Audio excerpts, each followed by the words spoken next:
ginagawa niya mga kabutihan. Kahit na noon-noon pa sa iba-ibang lugar, talagang naririnig ko na yun. Kasi sa bulsa niya nang galing ang mga tinutulong. Hindi kagaya ng iba na hindi nagbebenta pa, nangungurakot. Kaya alam ko na magbabago ng Maynila.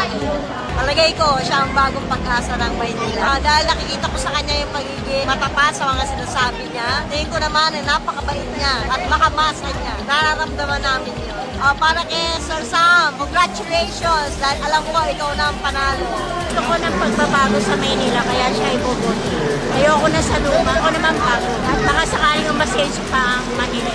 Ang ko ang yung pagkapanalo is Sam Versosa, ang bagong mayor ng Maynila. Mga sinasabi niya talagang totoo sa puso. Sigurado naman ako na siya talaga ang magiging mayor ng Maynila. Mayor Sam Versosa, sana po manalo kayo para magbago ang Maynila. Maraming salamat.